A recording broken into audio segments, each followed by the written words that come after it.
de doelgroep is tussen 40 aan. We hebben klanten van 101, 102. Enig. Mogen we met... De ene klant, die leeft nog, die is 101. Ja. En die had bij ons toen de eerste scheuntjes gekregen. Want vroeger hadden we nog een Opening schoenenzaak. 90 jaar Ja. En dat is hartstikke leuk. Toen was hij 11. Ja. En toen kreeg hij zijn eerste paar eigen schoenen. Had er misschien Ja. al van breukers of af moeten dragen. En, toen kreeg... En dat was bij jeugd. Ja. Om in te liefsten, zo'n verhaal. Heel bijzonder. Mogen we hem even lenen? Maas, hè? Ja? Wij lopen. Ja, wij volgen u. Het is wel toevallig hè, dat we en het jubileum, smakelijk hè, en het jubileum van de zaak kunnen belichten, die 90 jaar. En dat we ook nog als bestuurslid van de Botanische Tuin Trappen. bij de jas hebben. Ja. Nee, en het is gewoon, het is best afhankelijk van vrijwilligers. Alleen in de tuin zijn dus beroepskrachten van de gemeente. De tuin staat ook onder controle van een collectiebeheerster. Dat is de verplegersmuseumstatus. Ik moet zeggen dat L1 vroeger met Leo Hoebe nog veel aandacht besteed heeft hier op de zaterdagmorgen. Leo Hoebe? Ja, praatprogramma's onder andere geregeld heeft. Mensen met boomklachten. Toen er nog de grote roerganger was. Ja, ja. Is... Of Ger Hoebe. Of Ger, sorry. Ja, Ger. Ah. Ja, excuus. Ja, die anderen moeten wel even weten. Ja, maar ze zeggen wel eens dukker Leo Hoebe tegen Leo Hoube. Maar ja, Ger Hoebe. Ger Hoebe, dat Ja. heeft die dus in de tuin op zaterdag kosten de mensen met boomklacht niet terecht. Dat was toen nog radio-uitzendingen. Ger, als ze erboven zit te kijken, jong. Ja, ja. Ja, jong. Let op ons. Ja, de letterbos. Ja. Ah, we gaan links. Dit is dus echt een unieke, vooral de taxis is bij ons heel erg in de tuin behoorlijk aanwezig in diverse soorten. Merkwaardig, maar bijzonder uiterlijk, stiet al. Ja, inderdaad.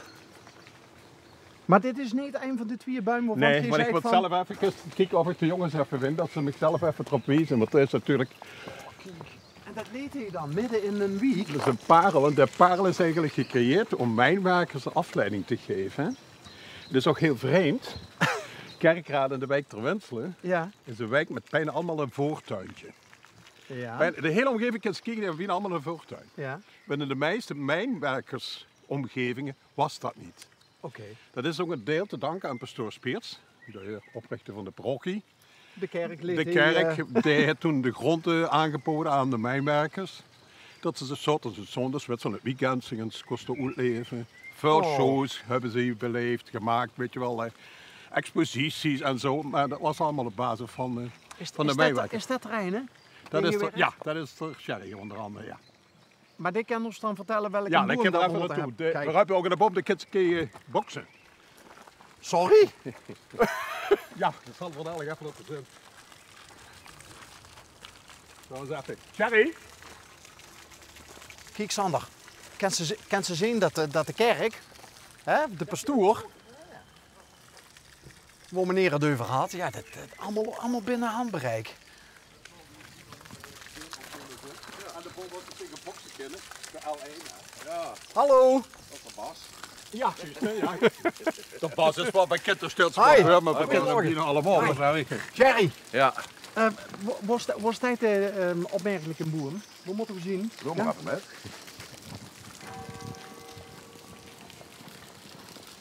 Werkst ik geen vrijwillig? Nee, ik ben even vasthouden. Oké, een vaste kracht. Wat een vervelende plek om te werken. Ja, ongelooflijk hè. Dat nu dat aan kunnen doen hoor.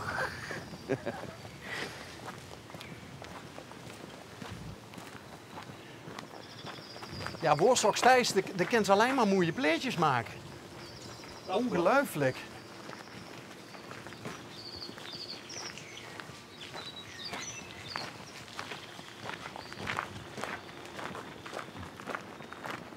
Daar heb ik toen zo ook, maar die is nog niet Dat zo... is zo dik, Bas.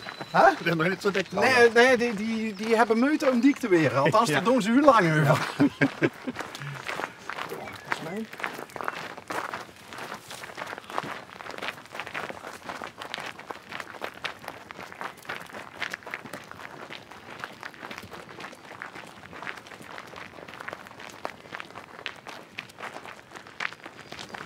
Ik heb afwegen eigenlijk alles kerk, hè. Dat is het kerkhof meteen erbij. Ja, Van stiltegebied naar stiltegebied. Ja. Alleen daar wordt het steeds leger. Opruimen, hè. Ja, en hij groeit het nog altijd. En die blijft het groeien, gelukkig. En bloeien. Aanbloeien, dat doen we nog. Ja, Maar die gaan de dingen zo beter. Ach, ga dan maar. Oh, nee, nee, ja, van het weer. ja. Ze vakken dat die opkomend nog mee in de tuin. Leo Rademakers. Ja, van hieruit een weerbericht. Ja, dat is er dan zelf schuld. Ja. Nou zien we hem voor. Ja, inderdaad. Jerry, vertel, waarom is dit een bijzondere boom? Dat schijnen maar 8 van in Europa vuur te komen. Ja, De heebij-iep. ja. Ulmus lamellosa. Kroonjuweel van de tuin, buitengewoon zeldzaam. Waarom is dit dan zeldzaam? Omdat er maar 8 van in Europa vuur komen. Ja, dat had ze al verteld. Ja. Dat is helemaal gelijk. Misschien moet ik de vraag anders stellen.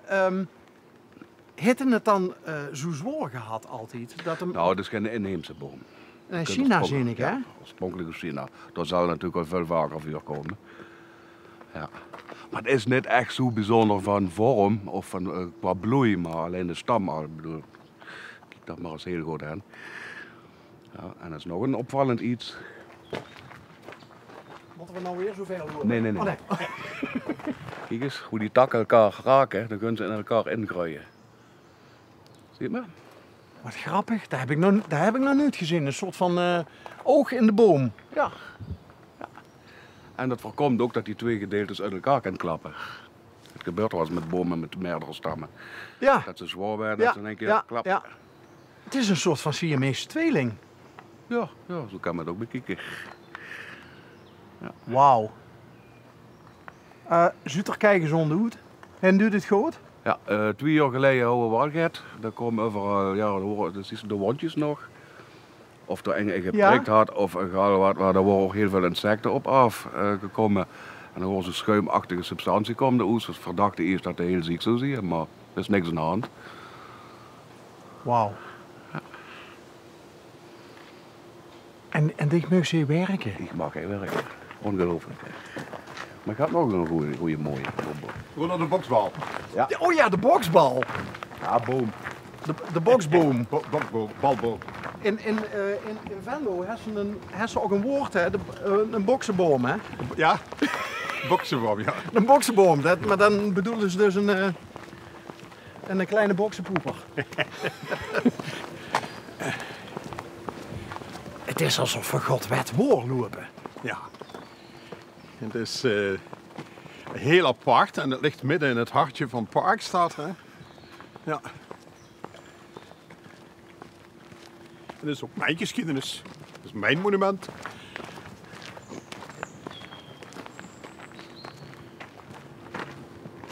Nou, dan zien we de afdeling reuzen aanbeland. Dit is een sequoia-dendron. Oftewel de boksboom. Probeer maar eens. Alleen op dat maar. Net op de andere. halen. Oké. Nou ja, here goes nothing, hè? Oh, klak. Oh, dat inderdaad. ze haalbaar dit, hè. Nou. Maar het is minder hard dan dat ze zoiets verwachten. Ja. Nou, zo bij daar net doen toch? Nee. Bij de Libanonse. Dan moesten ze dat niet meer doen. Nee, dan kan ze het ziek ook. Ja. Dan werd het gips. En waarom is de boom zo zacht? Het had een functie door doorgekende bosbranden overleven. Het is geen garantie, maar het kan gebeuren. En waarom overleeft de bosbranden omdat het zacht is? Precies, omdat het een hele dikke schaal had. Het is al wat zwart gebakend en misschien bijna geen groen hier. Maar het kan dan toch weer lopen. Dat is zijn brandjas eigenlijk. Ja, blusdeken, brandjas. Dus er zien hier alleen olifanten met een dikke huid, mensen met een dikke huid, maar ook buren met een dikke huid. Ja.